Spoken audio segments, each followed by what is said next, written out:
येथील मध्यवर्ती जमादार चौकाचे नामांतर धर्मवीर छत्रपती संभाजी महाराज चौक करण्याच्या मागणीसाठी मुरगुडमधील तरुणांनी पुकारलेल्या शहर बंदला व्यापाऱ्यांनी उत्स्फूर्त प्रतिसाद दिला। अत्यावश्यक सेवा वगळता शहरातील सर्व व्यवहार दिवसभर ठप्प राहिले। आंदोलन तरुणांनी शहरातून मोटारसायकल फेरी काढून घोषणाबाजी केली। त्यानंतर जमादार चौक येथे उभारलेल्या धर्मवीर छत्रपती संभाजी महाराज चौक या डिजिटल फलकास हार अर्पण करण्यात आला। तसेच शिवतीर्थ येथे उपोषण सुरू करण्यात आलं।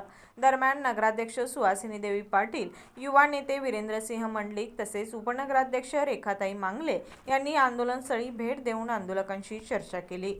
यावेळी चौकास शिवशंभो शासन चौक असं नामांतर करण्याचा प्रस्ताव मांडण्यात आल्याचे आश्वासन देण्यात आलं। त्यानंतर आंदोलकांनी आंदोलन स्थगित केलं। या आंदोलनात शेकडो तरुण सहभागी झाले होते।